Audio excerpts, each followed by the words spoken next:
Fatty liver, এটা লিভারে fat আমাদের কম বেশি সবারই থাকে।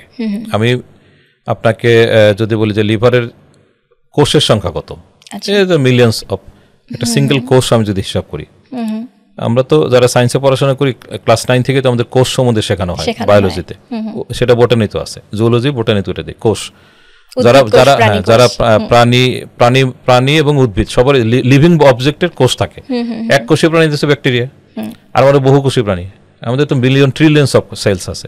তো লিভারের মধ্যে সেল আছে, ওই সেলটার নাম হচ্ছে হেপাটোসাইট, এরকম কয়েক মিলিয়ন ট্রিলিয়ন এটা তো আছে। তখন ওই কোষগুলো কিন্তু এক একটা ফাংশনাল ইউনিট হিসেবে কাজ করে।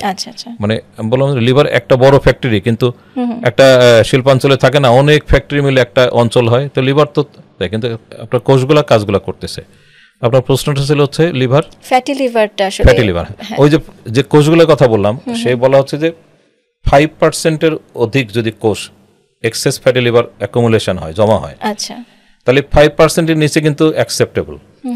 ঠিক আছে, এখন 5% কেমনে করে, যে হিস্টোপ্যাথোলজি করে, বায়োপসি করে, টিস্যু নিয়ে তারপরে দেখতে হয়। এখন 5%-এর উপরে যদি ফ্যাটি ইনফিল্ট্রেশন বা জমা হওয়া শুরু করে, তখন আমরা ফ্যাটি লিভার বলি।